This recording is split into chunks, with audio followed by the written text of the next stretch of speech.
Mean राशि नवंबर 2021।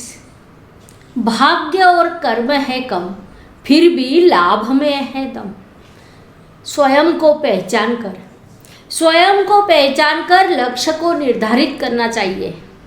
यदि लक्ष्य बड़ा हो तो स्वयं को बदलना चाहिए।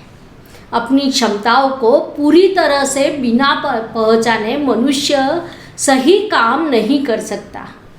साथ ही अपनी क्षमताओं से यदि हम परिचित न हो तो हम बड़े विचार, बड़ा लक्ष्य, बड़े स्वप्न देख नहीं सकते। मीन राशि के जातकों ने इस बात का विशेष रूप से ध्यान लेना चाहिए।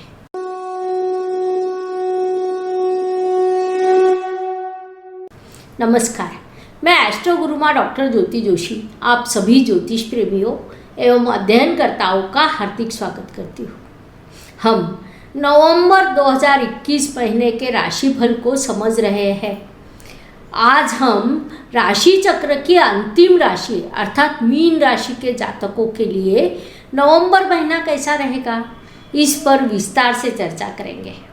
राशिफल पूरी तरह से ग्रहों की स्थिति पर निर्भर करता है।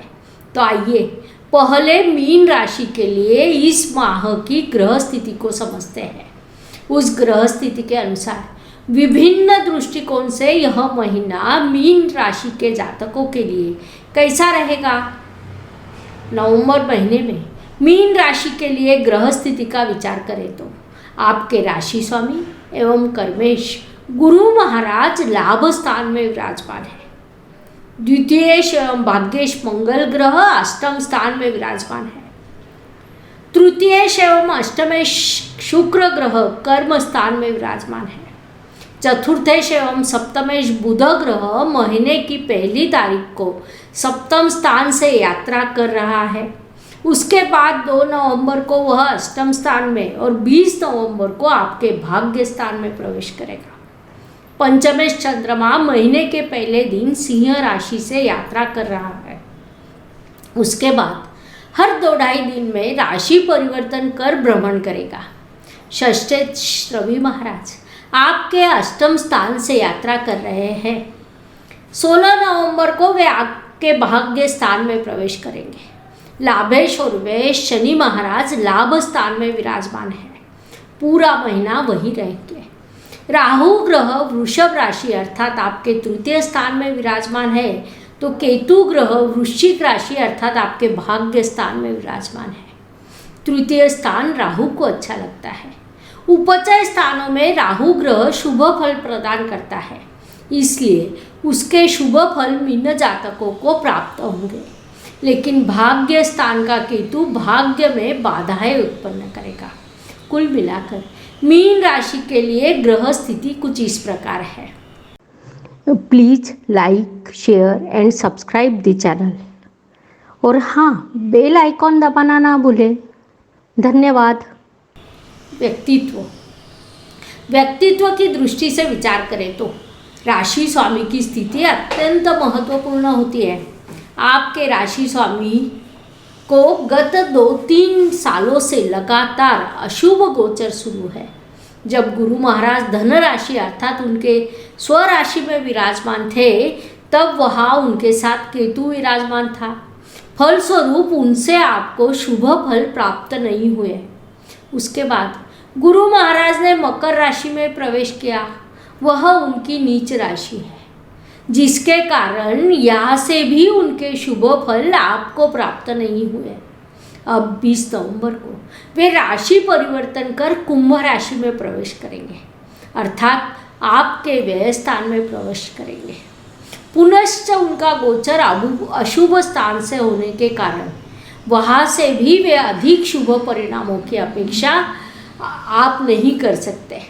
संक्षेप में, लगातार संघर्ष कर मनुष्य थक जाता है। आप भी निश्चित रूप से थके होंगे, लेकिन अब हिम्मत हारने में कोई समझदारी नहीं है, क्योंकि यह स्थिति कम समय के लिए बची है। उसके बाद समय आपको बड़ी सफलता दिलाएगा। व्यक्ति जितना संघर्ष करता है उसकी सफलता उतनी बड़ी होती है। इसे आपको सदैव ध्यान में रखना होगा। परिवार, पारिवारिक दृष्टि से विचार करें तो आपके द्वितीयेश एवं भाग्येश मंगल ग्रह अष्टम स्थान में है। विशेष बात तो यह है कि वह अपने शत्रु ग्रह की राशि से यात्रा कर रहा है। कुंडली का अष्टम स्थान बाधाओं, कठिनाइयों, संघर्षों का दर्शाता है, अर्थात परिवार में बिना कारण विवाद उत्पन्न होना, भाग्य में बाधाएं आना जैसे प्रश्नों को आपका सामना करना पड़ेगा।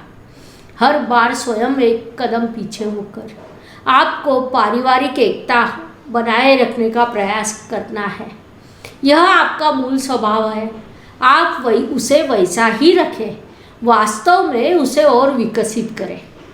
परिश्रम, पराक्रम और परिश्रम की दृष्टि से विचार करें तो परिश्रमेश की स्थिति महत्वपूर्ण होती है। मीन राशि के परिश्रमेश शुक्र ग्रह आपके कर्म स्थान में विराजमान है, अर्थात सही दिशा में कर्म करना, परिश्रम के साथ कर्म करना, यह योग इस महीने आपके लिए बने हैं। साथ ही आपके परिश्रम के स्थान पर राहु ग्रह विराजमान है।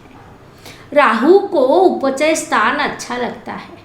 उपचय का अर्थ वृद्धि करने वाला होता है, अर्थात यह स्थिति राहु आपके परिश्रम में वृद्धि करेगा, जो भविष्य में आपके लिए लाभकारी रहेगा। संक्षेप में परिश्रम की दृष्टि से यह महीना आपके लिए अत्यंत उपयोगी है। वास्तु वाहन भूमि सुख शांति के दृष्टि से विचार करें तो वास्तु का कारक अर्थात आपका चतुर्थेश बुध ग्रह महीने के पहले दिन स्वराशि में 2 नवंबर को अष्टम स्थान में लेकिन मित्र की राशि में और 20 नवंबर को आपके भाग्य स्थान से यात्रा करेगा, जिस कारण आपके लिए वास्तु एवं वाहन के अच्छे योग बनेंगे। उसके लिए आपको पारिवारिक सहयोग भी प्राप्त होगा। साथ ही महीने के अंत में आपकी स्वप्न पूर्ति हो सकती है। इसे ध्यान में रखते हुए आपको उस अनुसार प्रयास करने चाहिए। आपके प्रयास सफल होंगे। शिक्षा एवं इष्ट देव के सहयोग के दृष्टि से विचार करें तो यह महीना मीन जातकों के लिए अत्यंत लाभकारी सिद्ध होगा, अर्थात शिक्षा में अध्ययन में बड़ी सफलता आपको प्राप्त होगी। खासकर जो जातक टेक्निकल, मैकेनिकल, मैनेजमेंट, अकाउंट जैसे क्षेत्रों में अध्ययन कर रहे हैं, उन्हें विशेष सफलता प्राप्त हो सकती है। इष्ट देव आपको आशीर्वाद एवं सहयोग प्रदान करेंगे। उनके आशीर्वाद आपके लिए महत्वपूर्ण होते हैं। उसका सदुपयोग कीजिए, क्योंकि शिक्षा में या अध्ययन में हुई उन्नति दीर्घकाल लाभ देती है। स्वास्थ्य, कर्ज, प्रतिस्पर्धी और शत्रुओं की दृष्टि से विचार करें तो नवंबर महीना मीन जातकों के लिए अत्यंत संघर्ष से भरा रहेगा। परिणामवश आपको इस अवधि में अत्यंत सावधान रहना होगा। षष्ठेश जब अष्टम स्थान में जाता है तो स्वास्थ्य संबंधित प्रश्न उत्पन्न करना यह उसका पहला कर्तव्य है। इसीलिए मीन जातकों को मैंने पिछले माह में सूचित किया था कि आप योग, प्राणायाम, ध्यान पर विशेष ध्यान दें, क्योंकि अपने स्वास्थ्य का ध्यान रखना आपके लिए अत्यंत आवश्यक है। प्रतिस्पर्धी एवं शत्रु की गतिविधियों में वृद्धि होगी। वे कारण ही आपको परेशान करने का प्रयास करेंगे। यह उनका काम है, इसलिए उन्हें अनदेखा करना आपके लिए उपयुक्त होगा। वास्तव में इस माह में 16 दिसंबर के बाद परिस्थिति में नाटकीय रूप से बदलाव हो सकता है, क्योंकि वहाँ से आपके प्रतिस्पर्धी एवं शत्रु स्वयं ही पीछे हटेंगे। आपके स्वास्थ्य में सुधार होगा, अर्थात महीने का पहला पखवाड़ा परेशानियों का तो दूसरा पखवाड़ा आपके लिए लाभकारी रहेगा। नौकरी एवं व्यवसाय की दृष्टि से विचार करें तो इस माह मीन जातकों को सम्मिश्र फल प्राप्त होंगे। अधिक स्पष्ट रूप से कहें तो मीन जातक अगर नौकरी कर रहे हैं, उनके लिए महीने का पहला पखवाड़ा तो व्यावसायिक जातकों के लिए महीने का दूसरा पखवाड़ा परेशानियों से भरा रहेगा। इस स्थिति को सकारात्मक दृष्टि से कहा जाए तो नौकर पेशा जातक को महीने का दूसरा पखवाड़ा और व्यावसायिक जातकों के लिए पहला पखवाड़ा लाभकारी है। संक्षेप में यह उलट पुलट स्थिति आपके लिए इस माह रहेगी।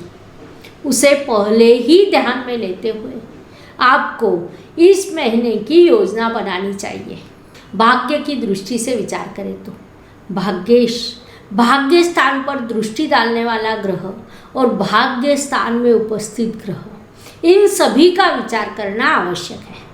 आपका भाग्येश भाग्य के व्यय स्थान से यात्रा कर रहा है।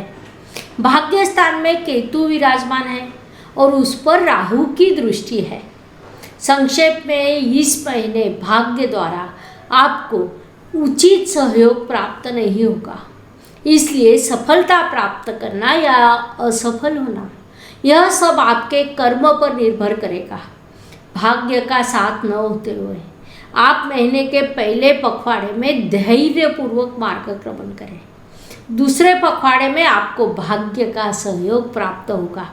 साथ ही दिसंबर माह में आपको भाग्य द्वारा पूरा सहयोग प्राप्त होगा। कर्म की दृष्टि से विचार करें तो कर्मेश की स्थिति महत्वपूर्ण होती है। आपके राशि स्वामी गुरु महाराज आपके कर्मेश है। वे वर्तमान में नीच राशि में विराजमान है। उसके बाद वे आपके व्यय स्थान में प्रवेश करेंगे, अर्थात कुल मिलाकर अत्यंत सावधान रहते हुए योजना बनाना, कार्यरत रहना, कार्यों की पूर्ति करना आपके लिए आवश्यक है। उस संदर्भ में कोई भी समझौता ना करते हुए आपको काम की योजना बनानी चाहिए। यदि ऐसा न हुआ तो विभिन्न प्रकार के संकटों का, परेशानियों को स्वयं ही आमंत्रित करने जैसा हो सकता है। लाभ की दृष्टि से विचार करें तो लाभेश की स्थिति महत्वपूर्ण है। आपके लाभेश शनि महाराज लाभ स्थान में विराजमान है, जो शुभ स्थिति मानी जाती है। परिणाम स्वरूप भले ही कितनी ही विपरीत स्थिति क्यों ना आए, आपको लाभ निश्चित रूप से प्राप्त होगा। लाभेश लाभ स्थान में विराजमान है और वहाँ से उसकी दृष्टि आपके राशि पर पंचम और अष्टम स्थान पर पड़ रही है। इसलिए यह लाभेश आपको आर्थिक लाभ देगा, व्यक्तित्व को समृद्ध करेगा, शिक्षा में सफलता देगा। संक्षेप में विभिन्न दृष्टियों से अत्यंत उपयुक्त लाभकारी स्थिति आपके लिए है, उसका सदुपयोग कीजिए। व्यय एवं परदेश गमन की दृष्टि से विचार करें तो व्यय के व्यय स्थान में यह स्थिति निर्माण है।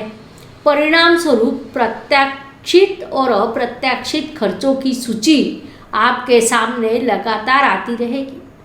स्वास्थ्य के लिए आपका कुछ खर्चा हो सकता है, कुछ खर्च मौज मस्ती के लिए होगा, कुछ खर्च बिना कारण हो सकता है जो आप बिल्कुल नहीं करना चाहते। एक बात तो पक्की है, खर्च का कोई विकल्प नहीं है, उससे आप बच नहीं सकते। इसलिए मानसिकता पहले से ही आपको बनानी होगी। जो मीन जातक विदेश में स्थित है उनके लिए यह माह उतना ही संघर्ष का, उतना ही परेशानियों का, नौकरी में समस्या उत्पन्न करने वाला है। लेकिन यह परेशानी केवल पहले पखवाड़े में होगी।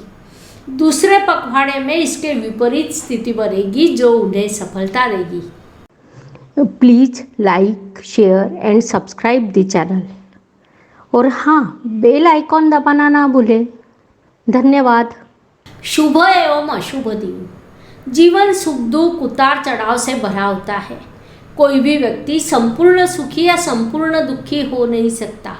तदनुसार हर दिन सभी के लिए समान हो नहीं सकता। महीने के कुछ दिन सुख, संतोष, सफलता लेकर आते हैं तो कुछ दिन संघर्ष, कठिनाइयाँ और तनाव से भरे होते हैं। इस दृष्टि से मीन जातकों के लिए 7, 15 और 25 नवंबर यह दिन सुखदायक, शुभ होंगे। साथ ही 4, 13 और 22 यह दिन अशुभ एवं तनावपूर्ण रहेंगे। इन दिनों आप कठिनाइयों, बाधाओं और समस्याओं का अनुभव करेंगे। उपाय: इस नवंबर माह में उपायों के संदर्भ में जब हम सोचते हैं तो खासकर इस महीने के त्यौहार, उत्सव, विशेष ग्रह स्थिति, नीच राशि में होने वाले ग्रहों का गोचर, इन सभी बातों का हम ध्यान रखते हैं। लेकिन हर माह हम जो अलग अलग उपाय बताते हैं उसमें से कुछ उपाय आप यदि पूरे साल करो, समय या स्थिति के अनुसार करते रहो तो भी उपयुक्त रहेगा, ताकि आपके निजी जीवन में यदि कोई संकट आए तो आप अपनी राशि के अनुसार उसका समाधान कर सकें। इसी के अनुसार मीन राशि के जातकों ने इस माह में बड़े भक्ति भाव से, श्रद्धा से सूर्य देव की उपासना करनी है। साथ ही विष्णु सहस्त्र नाम का शास्त्रोक्त पठन लाभकारी रहेगा। आपको वातजन्य पदार्थों का सेवन नहीं करना चाहिए। यह उपाय आपके लिए लाभकारी सिद्ध होंगे। तो मुझे लगता है मीन जातकों के लिए नवंबर महीना कैसा रहेगा यह समझने के लिए इतनी जानकारी पर्याप्त है। अब हम रुकते हैं। धन्यवाद। शुभम भवतु। जय ज्योतिष। Please like, share and subscribe the channel. और हाँ, बेल आइकॉन दबाना ना भूलें। धन्यवाद।